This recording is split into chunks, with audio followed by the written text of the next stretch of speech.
Nós temos o grande prazer de receber na Universidade de Caxias do Sul o professor Ernst Tugendhat, professor emérito honorário da Universidade de Tübingen, que vai ministrar, então, esta semana um curso sobre a sua teoria geral da ética. O professor Tugendhat, ele nasceu na Tchecoslováquia, porém emigrou para a Venezuela durante a Segunda Guerra Mundial.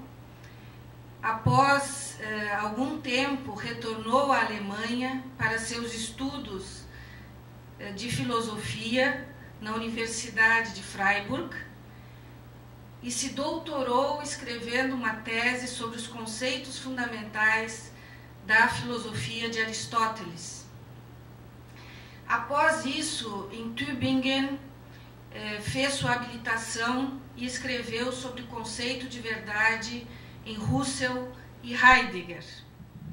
Foi, durante vários anos, professor de filosofia da Universidade de Heidelberg. Na década de 80, professor da Universidade Livre de Berlim. Nos anos 90, trabalhou como professor visitante na Pontifícia Universidade Católica do Chile, no Instituto de Ciências Humanas em Viena e na Universidade de Praga. Em 98, veio ao Brasil e deu aulas durante um semestre na Universidade Federal de Goiás e no segundo semestre na PUC do Rio Grande do Sul. Tem alguns livros já traduzidos aqui no Brasil para o português, que têm sido utilizados em graduações e pós-graduações em filosofia. Entre eles nós temos a Propedêutica Lógico-Semântica e Lições de Ética, ambos publicados pela Vozes em 93. Também temos traduzidos para o português o livro de Manuel e Camila, Diálogos sobre a Moral, que foi publicado em 2000, e Diálogos em Letícia, publicados aqui pela Ubra. Recentemente, foi traduzido e publicado pela Unijuí Lições Introdutórias à Filosofia Analítica da Linguagem, que o próprio professor considera ser o livro que marca a sua trajetória intelectual na área da semântica e que mostra a sua passagem da tradição fenomenológica para a tradição analítica. Neste livro, então, ele apresenta em que sentido a semântica, de um ponto de vista analítico, superaria uma filosofia da linguagem da tradição fenomenológica. Em anos recentes, de 5 anos para cá, o professor Tugendhat tem se dedicado também a pensar a questão da mística, e dessas reflexões resultaram 2 livros recentemente publicados: Egocentricidade e Mística, em 2003, e Antropologia em vez de Metafísica, em 2007. Então, é uma grande honra nós termos aqui o professor Ernst Tugendhat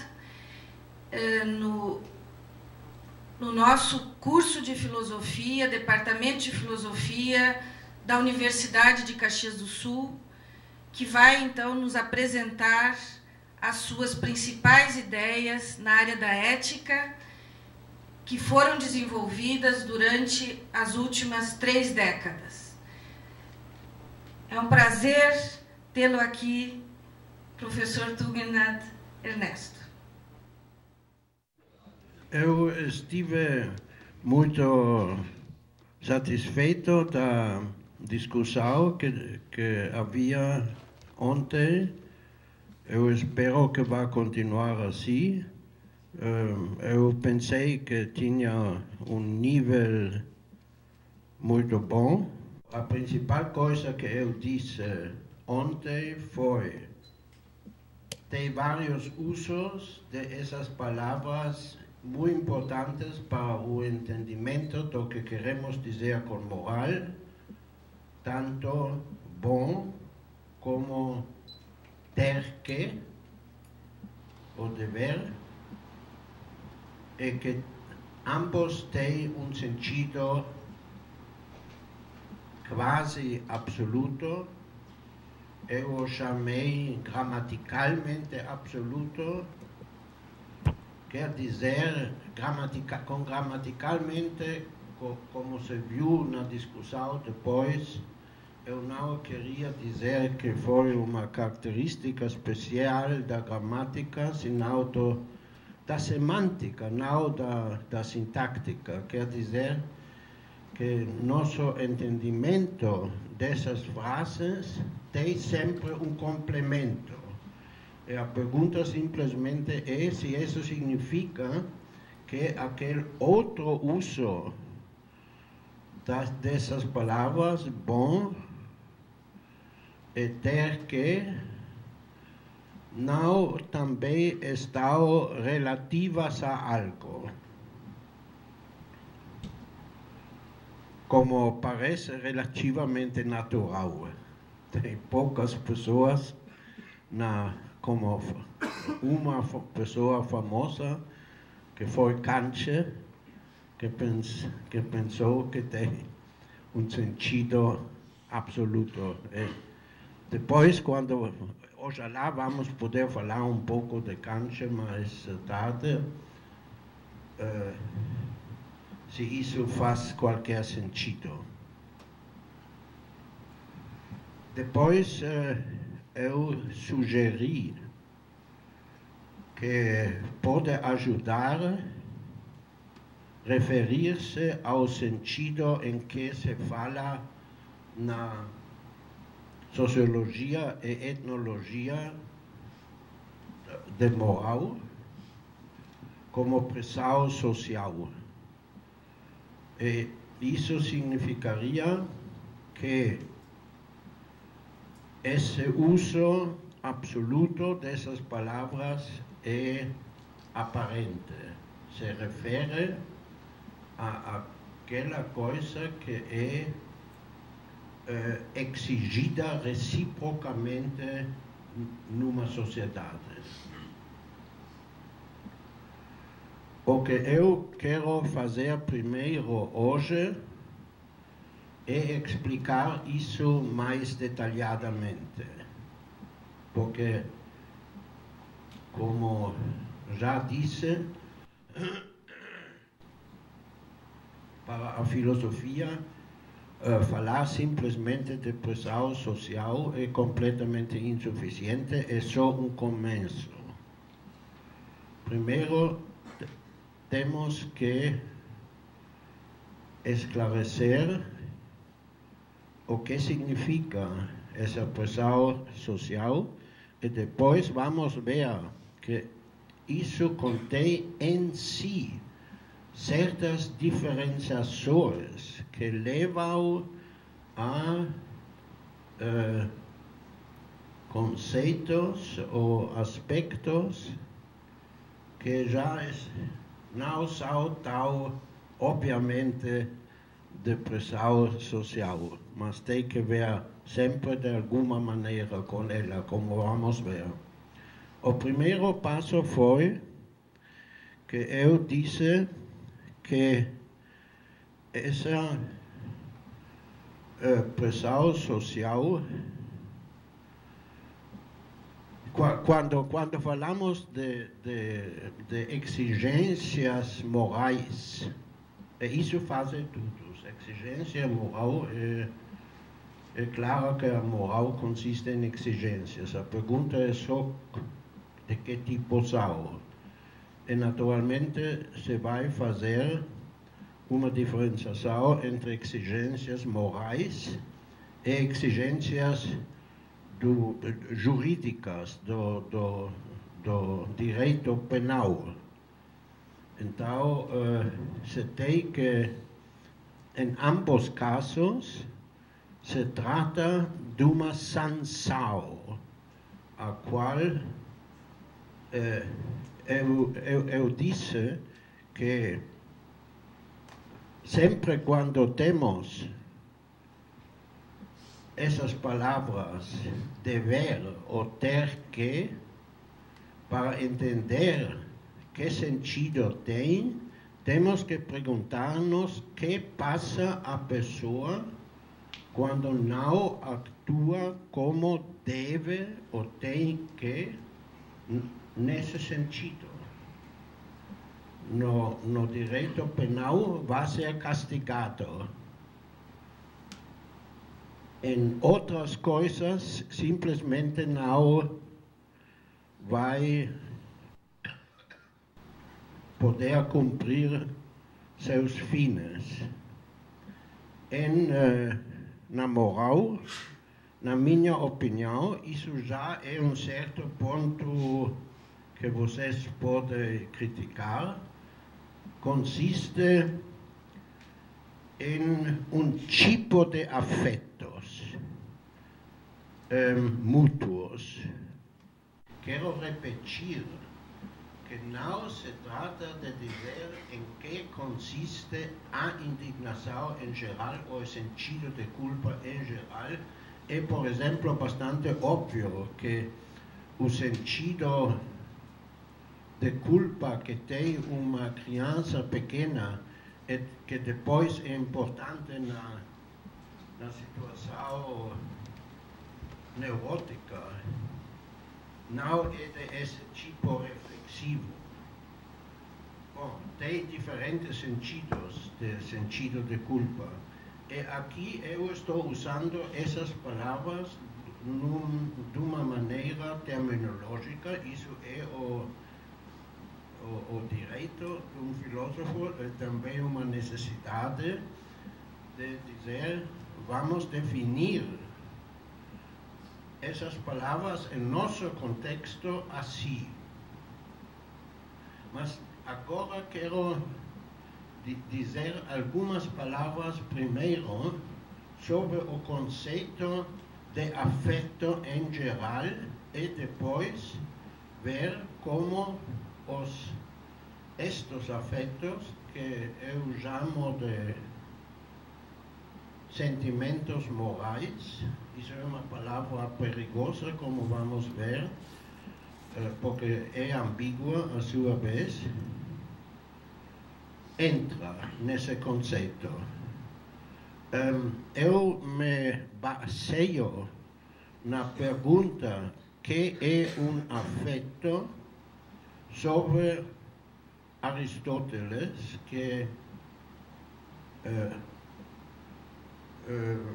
não fez uma teoria muito teórica, mas deu muitos exemplos e dali se vê. Isso está no livro Retórica, o segundo livro da Retórica de Aristóteles. É um dos filósofos modernos importantes, que é Anthony Kenny.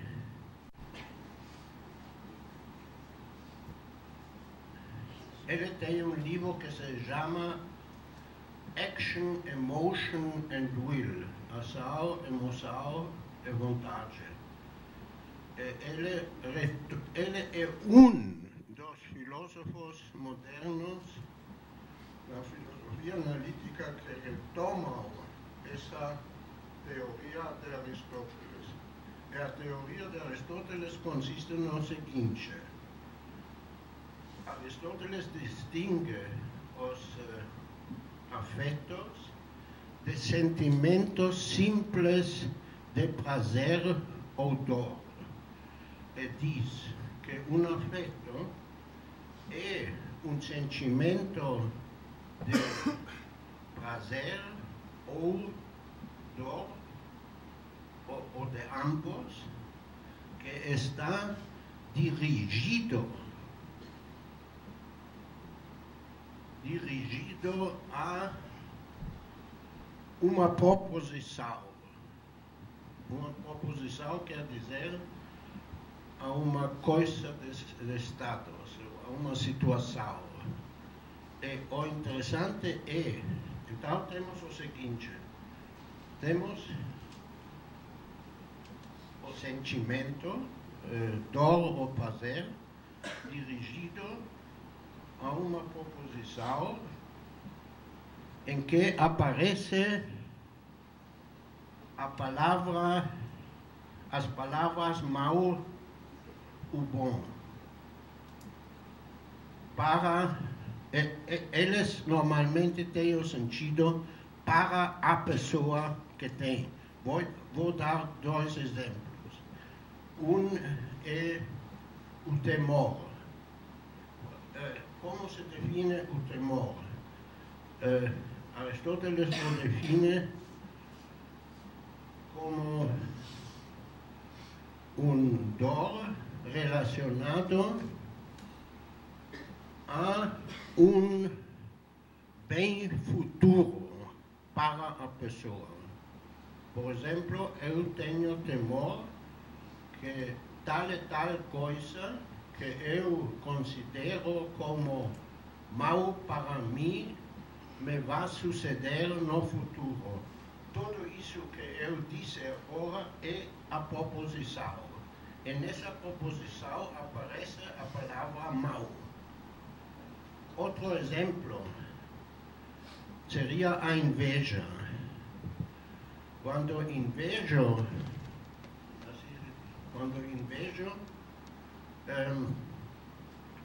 eu estou relacionado também a uma proposição, a um estado de coisas para a qual é essencial de que se trata de um bem que outra pessoa tem e que eu queria ter. Outra vez aparece a palavra mau ou bom. O que eu já chamo, quando isso eu vou falar nessa aula hoje de vários mal-entendidos que outras pessoas têm da minha teoria. A palavra sentimento moral é muito ambígua, porque poderia ter o sentido de qualquer sentimento que tem algo que ver com a moral. Por exemplo, a compaixão seria um sentimento, ou poderia ser entendido como assim como entende Schopenhauer, é um sentimento moral, mas não é um sentimento moral no meu sentido. Outra vez estamos nessa situação que temos que distinguir diferentes sentidos de uma palavra, de uma terminologia. Eu falo só de sentimentos morais quando tem esse caráter. E agora vem a coisa importante. As palavras mau e bom, de repente, não aparecem no sentido de bem para mim ou mal para mim, senão aparece naquele sentido um pouco misterioso do bem ou mal absoluto. Quando temos esses dois casos, ou se queremos falar com Strawson, são três, mas isso não faz muita diferença. Na indignação, a indignação consiste num sentimento desagradável relacionado a uma coisa que passou e que eu considero ser mal, mas não mal para mim, senão mal nesse outro sentido. Então temos este caso interessante de afetos, de um pequeno grupo de afetos, que também tem essas palavras mal, o bem, essencialmente, mas não nesse sentido. Eu fiz essa diferença mal para e mal absoluto. E nesse caso são absolutos. Quando tenho um sentido de culpa, isso não significa só que tenho um sentido de culpa com alguém, mas tenho um sentido de culpa que eu fiz uma coisa mal. Não mal, pode ser também mal para ele, mas mal, moralmente. E, como vimos agora, isso significa em contraste com as exigências recíprocas. Aqui surge uma coisa interessante, que em contraste com todos os outros afetos, os afetos morais, que são só ressentimento e sentido de culpa, indignação e sentido de culpa, esse uso de ressentimento que introduz Strawson, simplesmente Strawson faz uma diferença entre estar simplesmente indignado enquanto há uma coisa que passou que se julga ser imoral e o caso em que essa coisa moralmente mal me passou a mim mesmo. E neste segundo caso, ele fala de ressentimento. Eu estou ressentido com o que essa pessoa fez, significa que primeiro a considero mal e segundo é mal para mim. Esses dois componentes nesse caso. Não, agora, uma pessoa não pode ter esse ressentimento se não implica que a comunidade moral, que não está diretamente afetada, vai ter indignação. Então, é a mesma coisa, se pode dizer da indignação mesma. O interessante desses sentimentos é que são sentimentos compartilhados. Eu não, enquanto que os afetos normais que temos têm uma relação subjetiva para mim ou um grupo, para nós, os sentimentos morais, assim definidos como eu os defino, tem esta característica de ser sentimentos compartilhados. É uma coisa interessante, que eu só posso estar indignado sobre uma coisa se pressuponho que as outras pessoas talvez não tenham esse sentimento, mas deveriam tê-lo, se eles estariam na situação de poder julgar a situação. Uma coisa interessante nesta descrição dos sentimentos morais é que aparece essa palavra bom agora num sentido absoluto, gramaticalmente absoluto. E isso significa que a pessoa que tem esse sentimento tem um juízo de que o que passou foi mal ou bom. E dali se pode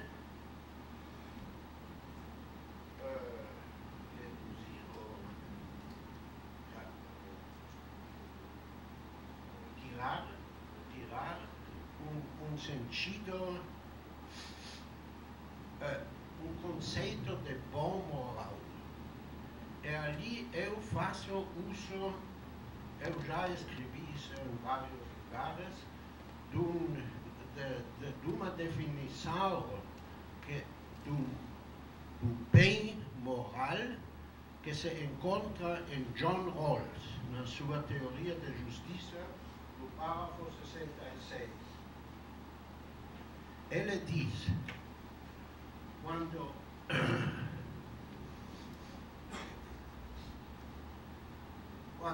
julgamos que algo que aconteceu foi bom ou mau,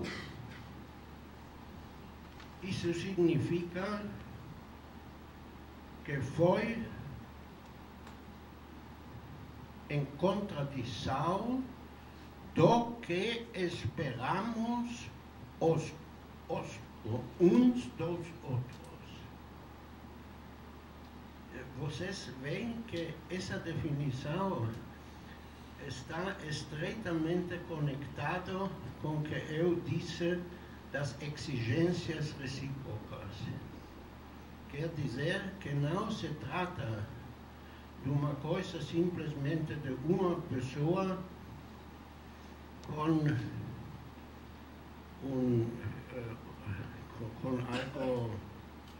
bom ou mal para ela, e não também mal ou boa para a sociedade, como alguns definem o moral, senão Rawls diz muito corretamente, creio, para repeti-lo, que uma pessoa é moralmente boa quando se conduz a si como o esperamos ou exigimos uns dos outros. Isso significa, para voltar a esse conceito aparentemente muito simples dos sociólogos, da pressão social, que essa pressão social implica juízo de valor.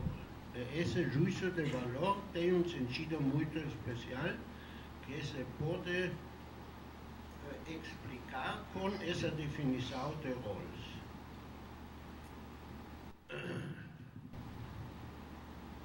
Isso significa que quando temos esses sentimentos de indignação,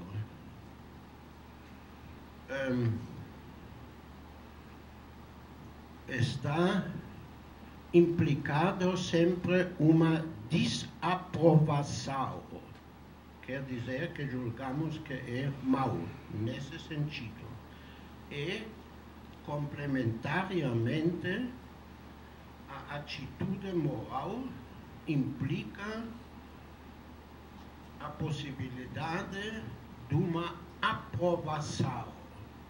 Quando julgamos que uma pessoa tem atuado de uma maneira como o esperamos cada um dos outros, então a aprovamos. Isso, a sua vez, tem que ver com o que podemos, eu suponho que tenho as palavras corretas em português, apreço e desprezo. Aqui chegamos a uma coisa antropológica.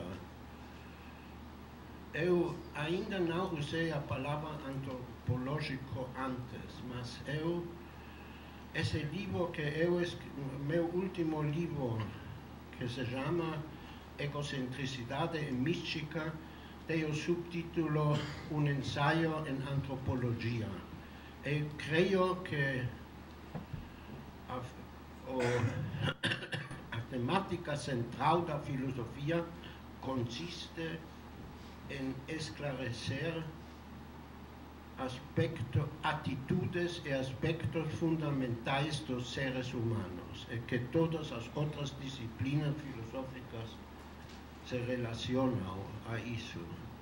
Aqui estamos, obviamente, enfrentados com um aspecto muito geral dos seres humanos. Todos, tanto ativamente como passivamente. Ativamente temos uma tendência a apreciar ou desprezar outras pessoas. E, ao outro lado, cada um de nós deseja ser apreciado. É um rasgo fundamental dos seres humanos, que não tem os outros animais, porque não aparece essa palavra bom. Bom, isso significa que o que estou dizendo aqui sobre a moral tem seu lugar dentro de uma coisa muito mais ampla. Naturalmente, não só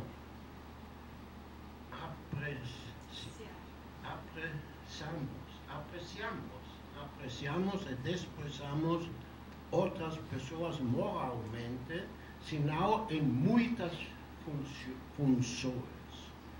Por exemplo, dizemos: isso é um bom violinista, isso é um bom futebolista, isso é um bom cozinheiro. E se alguém é um cozinheiro, naturalmente deseja ser um bom cozinheiro. Quer dizer que os seres humanos têm, cada um tem diferentes coisas que está fazendo. Por exemplo, também uma bailarina pode ser boa ou má. E nós, isso significa que a desprezamos ou apreciamos. E para ela isso é fundamental. Bom, então, em todos esses casos, podemos dizer: eu estou apreciando essa pessoa enquanto a essa função, seja violinista, seja futebolista, etc, etc. Bom, qual é a função, nesse caso, aparentemente central, do desprezo, o apreço moral? Em escritos atrás, eu estive buscando como caracterizar essa função, mas só faz alguns anos me dei conta que a resposta óbvia a essa questão é a seguinte: quando apreciamos ou desprezamos uma pessoa em respeito àquela coisa que exigimos mutuamente, então o desprezo ou o apreço é moral. Em todos os outros casos, não temos normalmente nenhuma mutualidade. Quando nós apreciamos um futebolista, isso não significa que exigimos uma coisa dele que ele exige de nós. Mas tem uma coisa que exigimos mutuamente. E é precisamente isso o que chamamos, se essa teoria é correta, moral. Em breve vamos ver, eu não quero apresentar a vocês uma teoria dogmática. Eu vou, em breve, dizer como devemos relacionar-nos a diferentes concepções de como usar a palavra moral.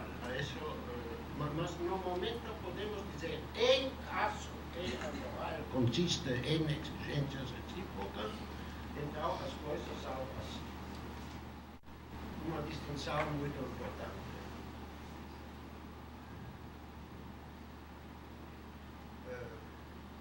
Ali eu me refiro a uma coisa que eu aprendi no livro.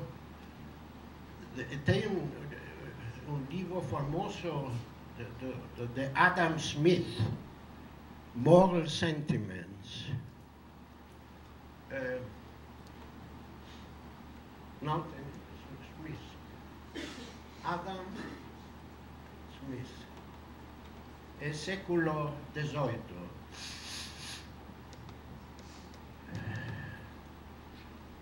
Ele diz que todos queremos ser apreciados e também queremos ser apreciáveis, que significa dignos de apreço. Quando chegamos a esse conceito de apreço ou desprezo,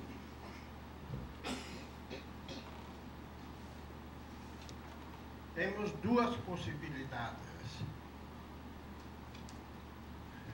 Eu não tenho... Bom, por exemplo, a vaidade. A vaidade é uma maneira de ser que está puramente dirigida ao apreço fático e não a pergunta se a pessoa é apreciável. Uma mulher quer ser bonita, não se ocupa tanto se é, mas se é considerada como. É assim em todos os casos. Um professor se interessa de ser apreciado e não de ser apreciável. Bom, uma coisa que o Smith não esclareceu é como se relacionam essas coisas uma à outra. Eu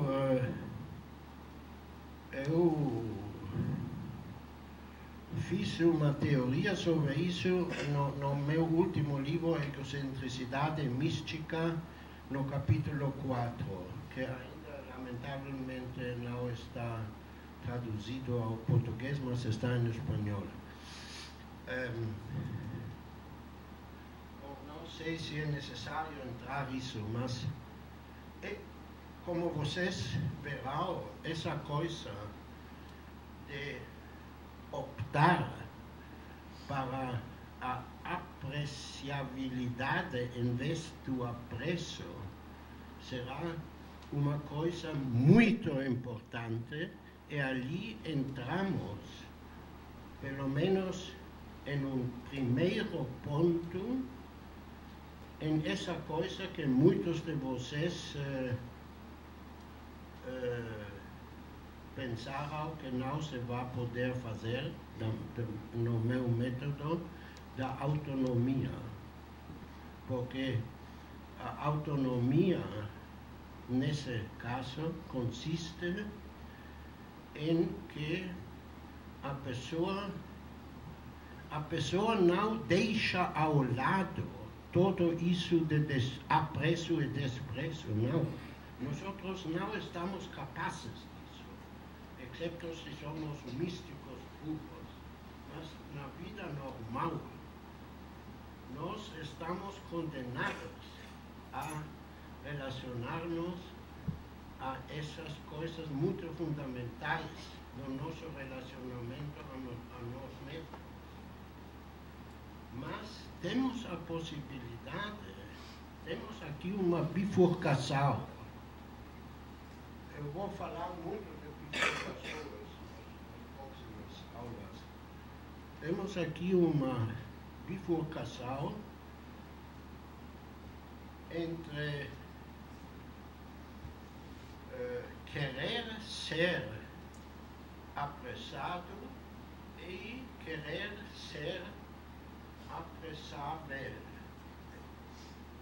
E muitas vezes a pessoa que diz, a gente pensa que eu sou apressado, que me apreciam, estão errados. Em realidade, eu sou despreciável. A pessoa que está capaz de fazer isso se comporta, num certo sentido da palavra, autonomamente. Mas por que passa isso? Por que temos essa diferença? Porque no apreço é a mesma coisa que no desprezo.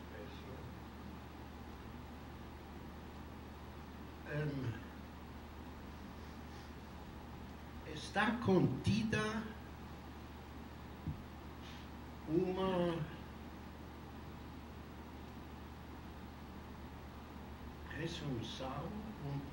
presunção objetiva. Quando eu digo,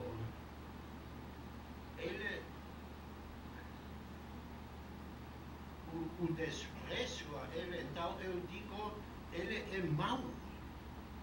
Ele é mau como futebolista, vamos a dizer, ou como violinista, como qualquer coisa, como moral.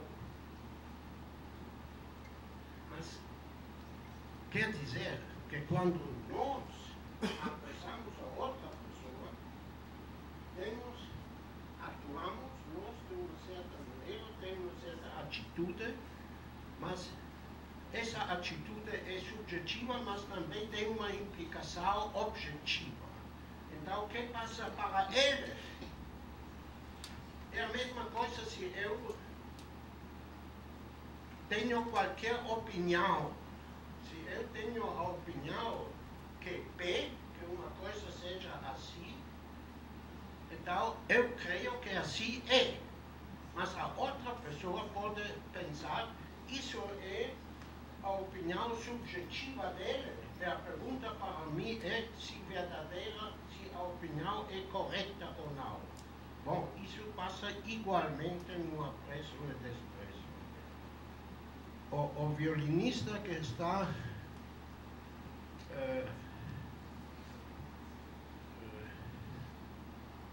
tocando pode ser apressado, mas ele se vai perguntar, é essa a opinião de apreço correta ou não?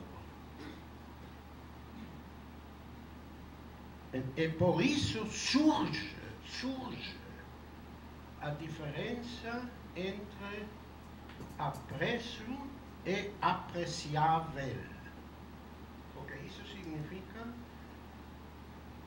isso será muito importante na moral, porque, por exemplo, os que pensam que essa teoria aqui leva só a uma moral conformista, não se dão conta que quando fazemos essas exigências recíprocas que implicam juízos de valor, a outra pessoa sempre se pode independizar, mas nunca se independiza totalmente da região do apreço e desprezo. Não, fica ali, mas vai ter o seu próprio juízo. Para mim, essa coisa vai ser muito importante. Eu creio que é uma coisa muito fundamental na vida humana, e por que não vai ser também na moral? em breve, eu vou falar sobre o problema central que está detrás de tudo isso, que é o problema de justificação. Mas aqui podemos estar ainda numa... Alguém me perguntou ontem, isso não é uma moral local? Bom, dentro da moral local já se tem essas diferenças. Numa tribo, alguns podem dizer, ele fez muito bom, mas ele mesmo sabe que eles não se deram conta do que ele realmente fez. E se tem um juízo autônomo, ele vai ter sentido de culpa, ainda não relacionado à aprovação fática. Ele vai dizer, se vocês conhecessem a situação, vocês me despreciariam. E isso é o que chamamos o sentimento de desprezo, de ser despreciável. De ser despreciável é o mesmo, que é uma coisa muito fundamental para a moral. Sempre quando tem um momento autônomo, mas vamos conhecer mais aspectos de autonomia depois. Eu só tenho uma pergunta, é uma dúvida que eu tenho. Por exemplo, eu tenho o sentimento de que algo é bom para mim, eu tenho o sentimento de que esse algo é bom para o outro tem o sentimento de que esse algo é bom para ele e de que, ao mesmo tempo, é bom para mim também. É mútuo, é recíproco. Isso não é o contratualismo clássico? O problema do contratualismo nos vai ocupar. Você tem toda a razão. Eu não tinha pensado que já nesse momento se pode pensar isso. Eu não creio que já estamos onde podemos falar de contratualismo, mas a moral, porque o contratualismo é uma maneira de justificar a moral, ou uma moral. E a isso eu vou chegar mais tarde. Eu queria que o senhor esclarecesse mais o conceito de função. Ele esclarece Conceito de função. Função, isso mesmo. Eu posso dizer que um violinista é ruim, eu posso dizer que um violinista é ruim, porque ele não toca bem, e eu não sei tocar violino, e eu posso falar assim sobre o violinista. Agora, se eu dizer que ele é bom ou mal, então eu queria que o senhor esclarecesse o que significa a função desses dois papéis. Não estou seguro que entendi a pergunta bem. Eu devo admitir que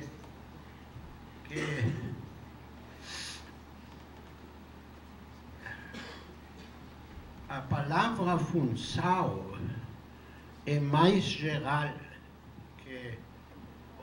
porque falamos também da função de um relógio ou de um carro. Em certa maneira, um sapateiro, sim, tem uma função também. Mas tem algumas ações humanas que caem para mim na mesma classe. Em geral, quando falamos de função, aqui entra outra vez a palavra bom, num certo sentido. Se pode dizer, o auto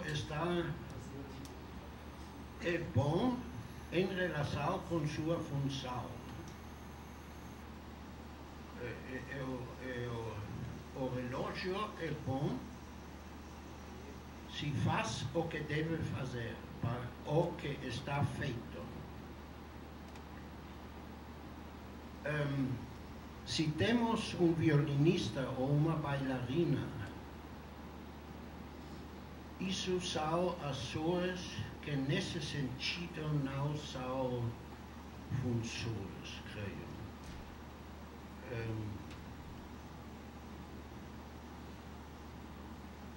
Mas ainda assim julgamos se a pessoa está fazendo a coisa bem ou mal. Você está pondo seu dedo num ponto não suficientemente pensado de mim. O Vricht, no livro em que eu mencionei ontem sobre Varieties of Goodness, ele fala do bem, em um certo sentido, do bom é para ele o bem técnico. E técnico ele entende num sentido amplo do que corresponde ao grego techne. Eu mesmo falei num livro, mas não quero entrar nisso. Eu creio, no momento, será o melhor que posso fazer, em vez de fazer grandes teorias agora, de dizer, você tem razão, isso terá que ser esclarecido melhor. A melhor palavra para o que estou usando aqui não é função. É verdade. Mas não creio que tem muita... Eu simplesmente faria uma enumeração de atividades humanas que julgamos desta maneira. E qual é a melhor palavra para essas atividades humanas?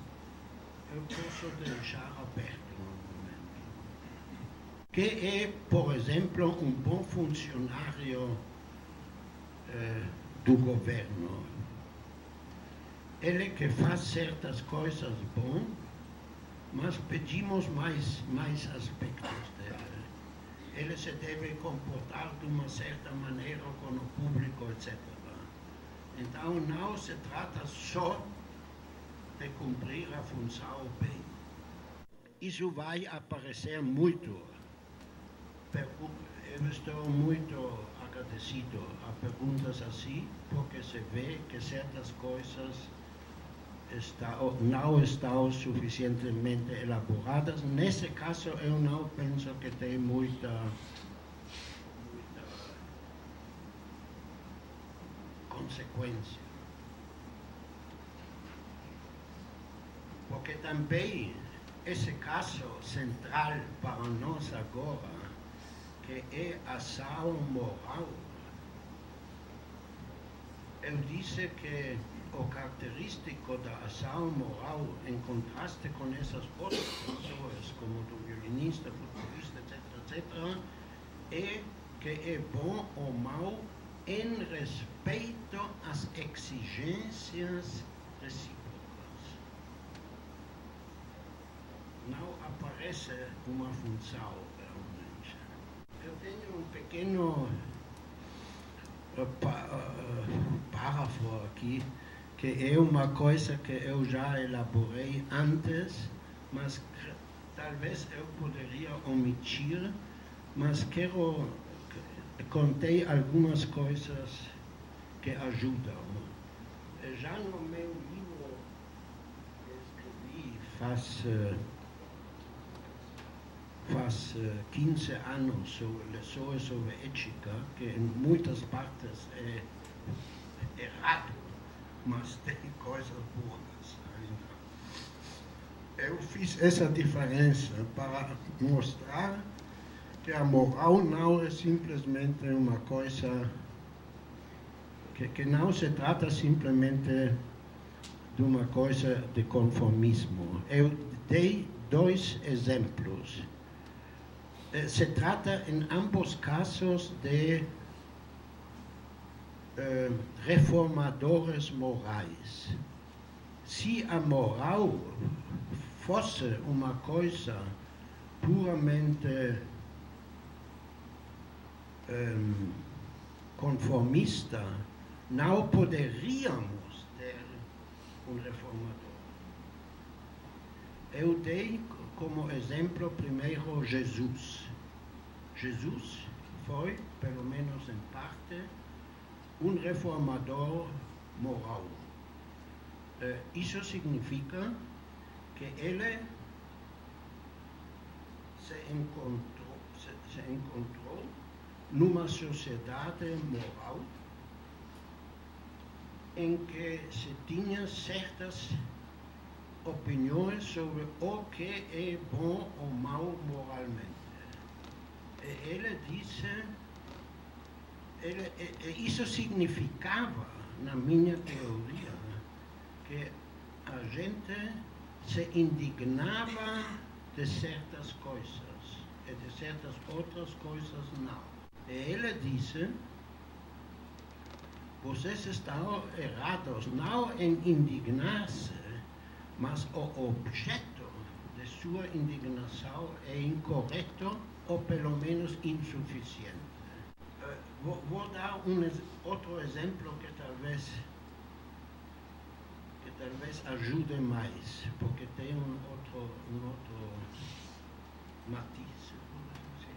outro matiz.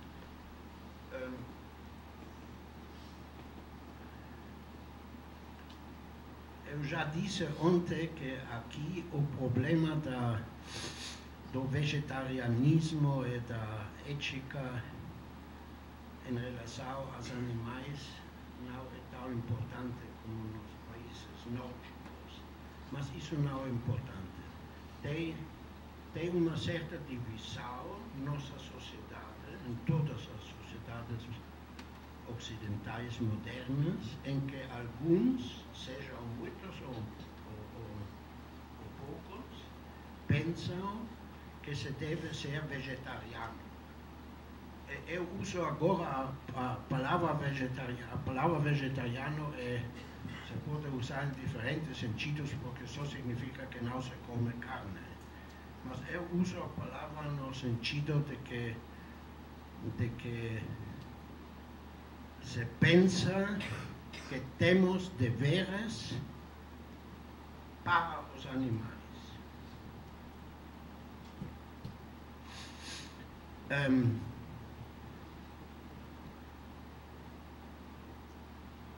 Se supomos que é uma pequena minoria, os vegetarianos são uma pequena minoria, como é o fato aqui no Brasil, então eles se podem ver como reformadores morais. Eles dizem, vocês têm algumas opiniões corretas sobre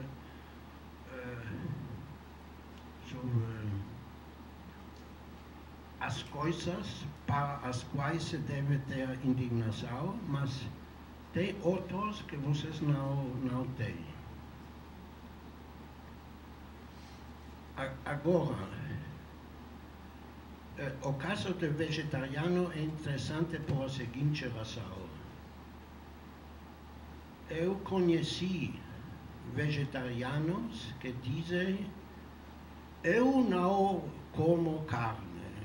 Eu creio que não se deve ser cruel com os animais, mas isso é coisa minha. Eu sou assim.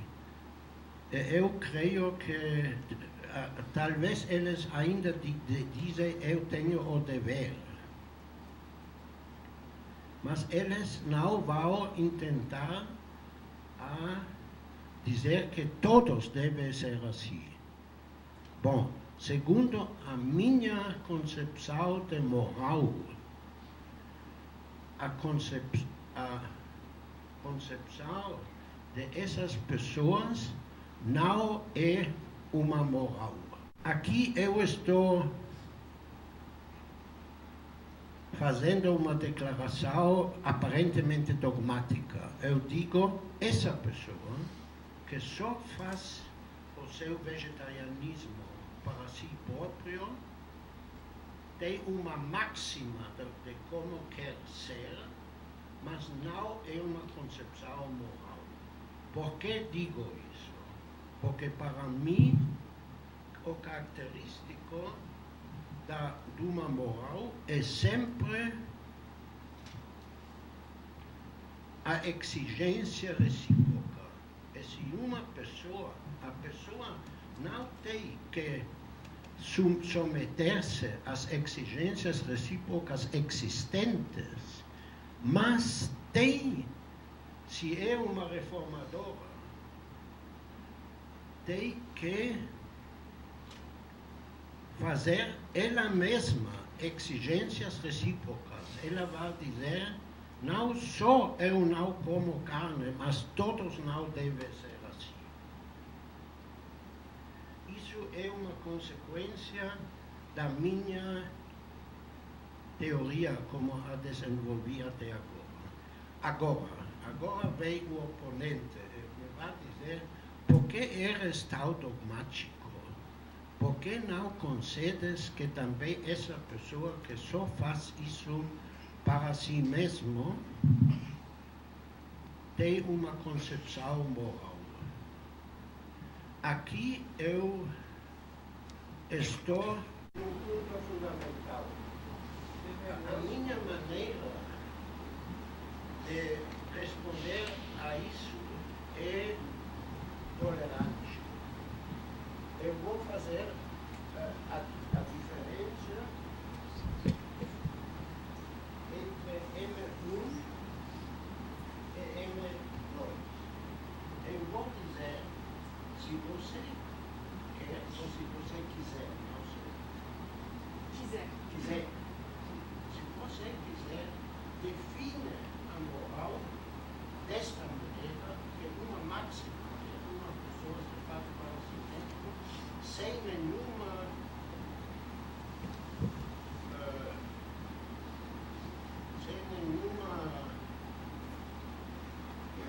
consequência para a maneira de ser os outros, se chama moral. Bom, nesse momento, isso é muito importante. Estamos falando sobre palavras. Para mim, a palavra moral não é sacrossanta. Eu não estou lutando sobre palavras. Eu não vou dizer a palavra moral só se pode usar como eu uso. Isso seria bobagem. As palavras sempre se podem usar de várias maneiras. Então, por que insisto eu tanto em usar esse M1, que seria minha definição de moral, em contra dessa pessoa que chama qualquer máxima própria a sua moral? Por razões pragmáticas. Eu creio, pragmáticas ou também nesse sentido, eu creio que o que estou escrevendo é um rasgo fundamental dos seres humanos. Isso é importante, e não chamá-lo moral. Eu não me importo da palavra moral. Eu vou continuar usando a palavra moral assim, mas é importante entender, porque ali entra uma coisa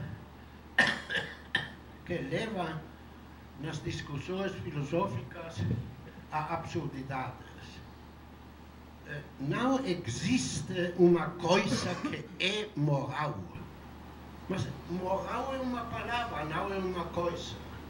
Então a pergunta é só que temos um traço humano que eu creio que em geral usamos a palavra moral para isso, mas não vou lutar contra ninguém que tem um outro uso da palavra, porque lutar sobre palavras não tem o menor sentido. Vou dar outro exemplo para essa coisa que me parece importante.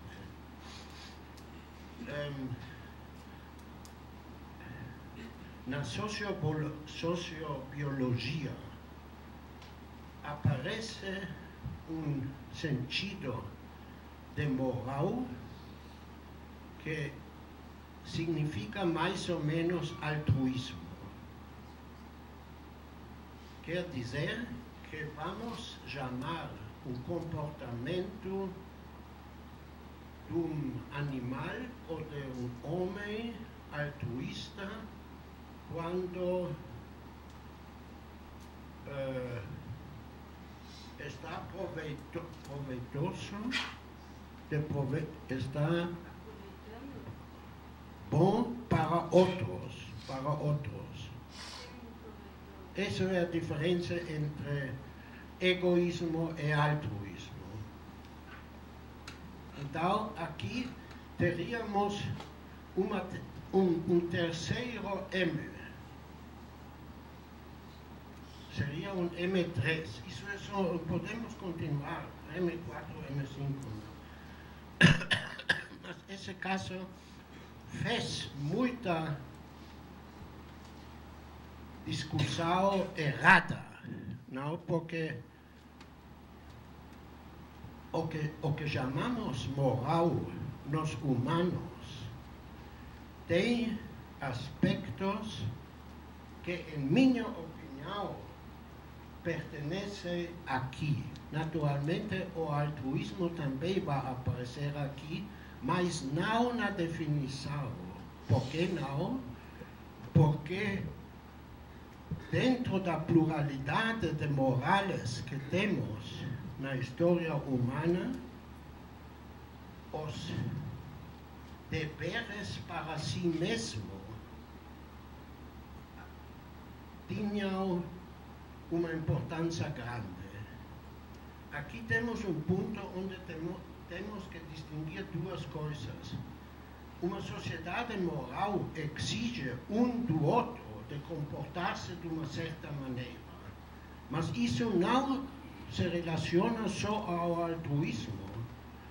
Em toda cultura primitiva, uma grande parte das coisas que se tem exigido um do outro é a maneira como ele se comporta consigo mesmo. Ou também como ele se comporta com os deuses, por exemplo. Então não é uma coisa de altruísmo. O altruísmo, naturalmente, como vamos ver, numa moral desse tipo que eu estou explicando, que é esclarecido, se vai reduzir mais ou menos a altruísmo. Mas tem uma estrutura fundamentalmente diferente do altruísmo dos outros animais, porque o altruísmo dos outros animais é determinado por seu sistema genético, enquanto que as morais humanas são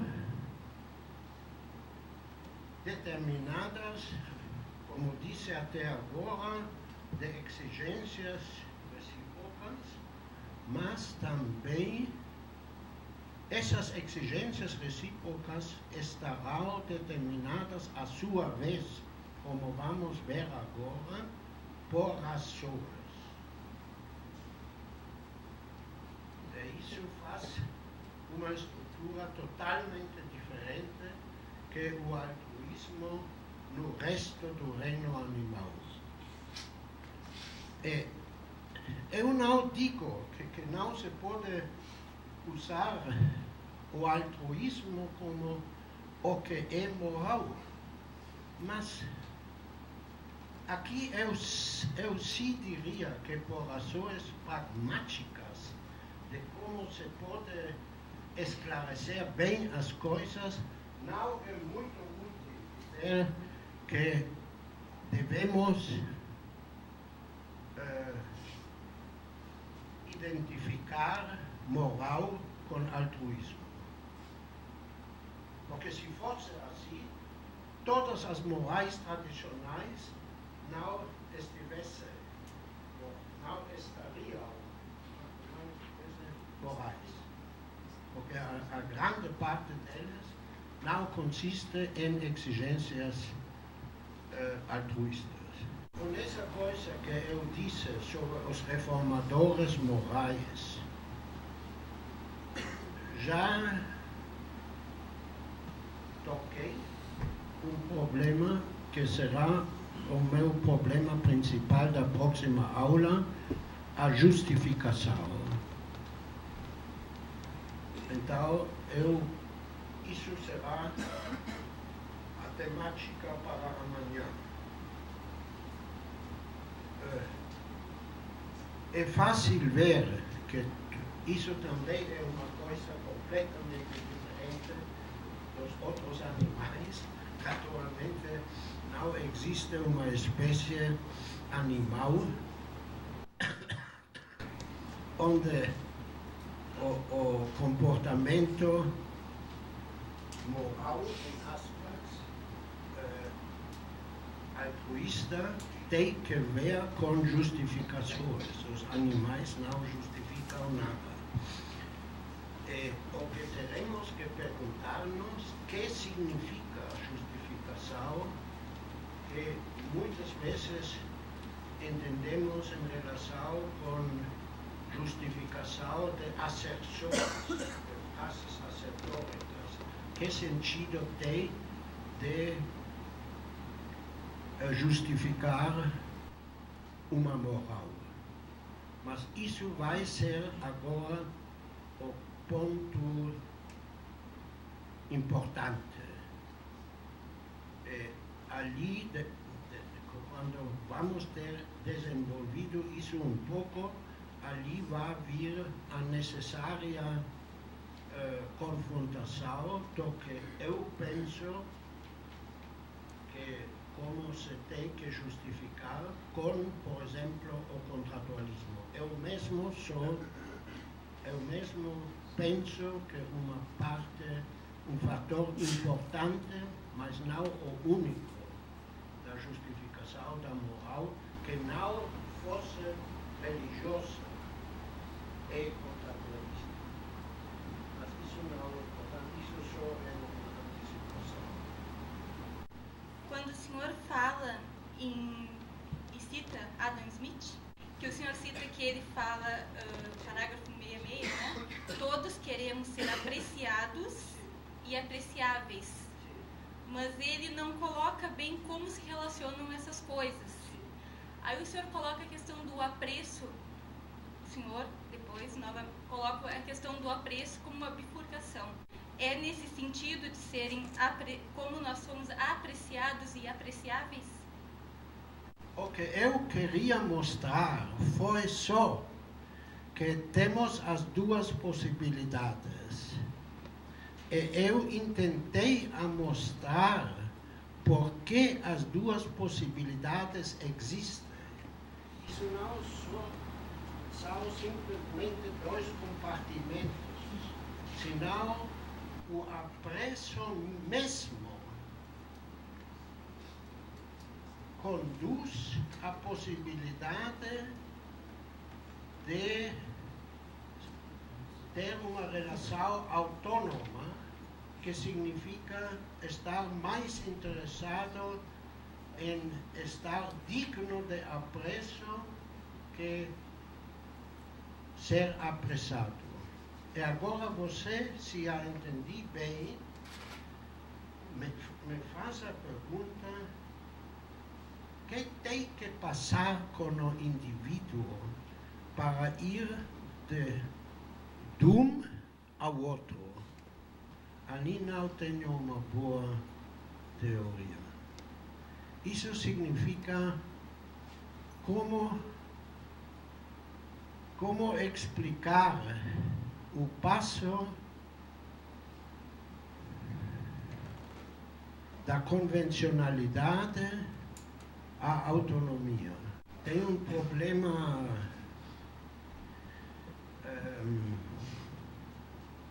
parecido, que é o problema da intelectualidade, da honestidade intelectual. A honestidade intelectual tem algo que ver com ser autônomo nas suas opiniões. Eu falei sobre isso no meu livro, Egocentricidade e Mística, eu falei das duas coisas juntas.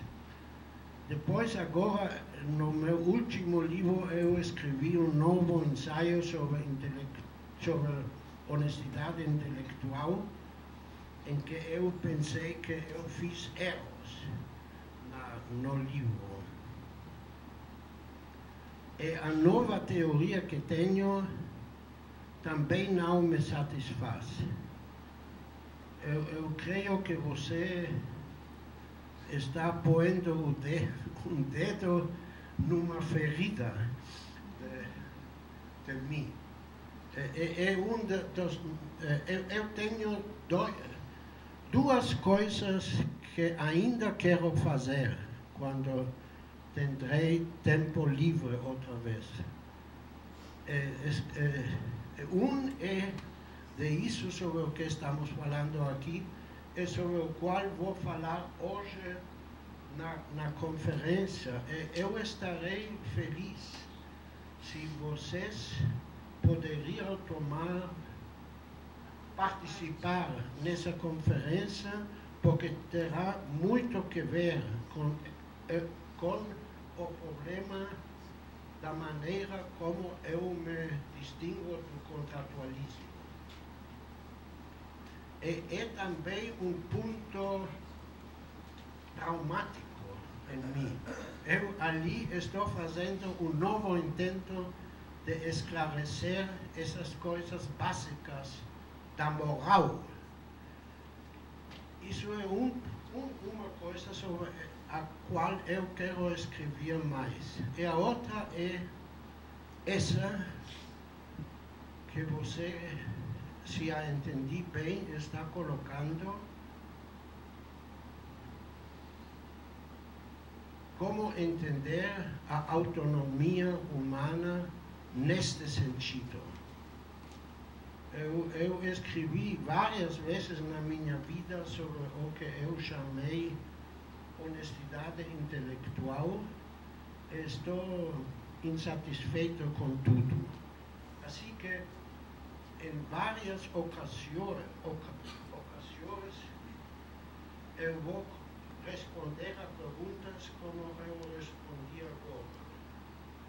Eu como respondi também ao problema com a função. São buracos na minha teoria. Isso é muito importante. É muito importante dar-se conta daqueles aspectos do que a pessoa está desenvolvendo que ficaram abertos. E isso fica aberto. Para mim, talvez você tenha uma teoria. A minha pergunta é se o querer ser apreciado é subjetivo e o querer ser apreciável é o objetivo. É mais ou menos isso? Eu queria dizer, em primeiro lugar, que temos que ver o problema dos dois lados, da pessoa ou do grupo que está apreciando.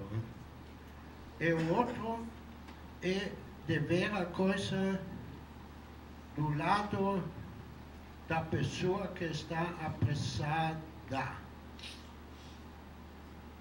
No caso primeiro, ali eu falei de dois lados, na mesma atitude, igual quando eu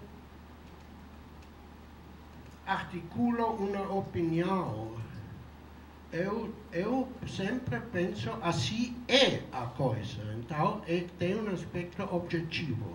Mas a outra pessoa pode dizer, isso é tua opinião, é puramente subjetivo. Então, a outra pessoa pode perguntar, bom, isso foi a opinião dele, mas como é a coisa em verdade? Ficou uma coisa aberta que você disse, o que a senhora queria perguntar foi o que você perguntou agora.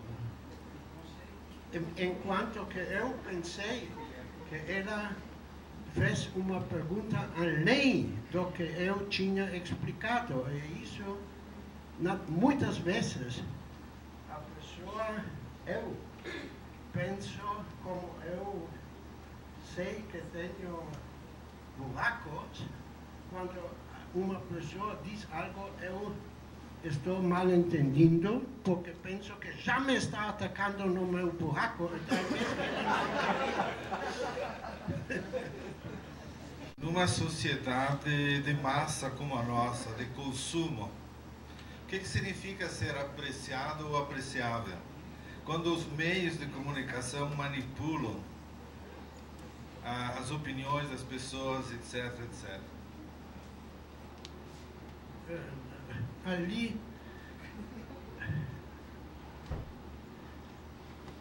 Ali não estou capaz de responder de uma maneira fácil. É diferente que aquela outra pergunta, porque eu penso que a sua pergunta é simplesmente muito complicada. Como não sou sociólogo, eu não tenho essas coisas pensadas, mas em contraste com essa outra pergunta, não me preocupa tanto. Mas você tem razão, porque eu estou desenvolvendo as coisas não desde em cima, senão desde culturas mais ou menos homogêneas, mais simples. E você me diz em que grau se pode aplicar isso à nossa sociedade. Sim.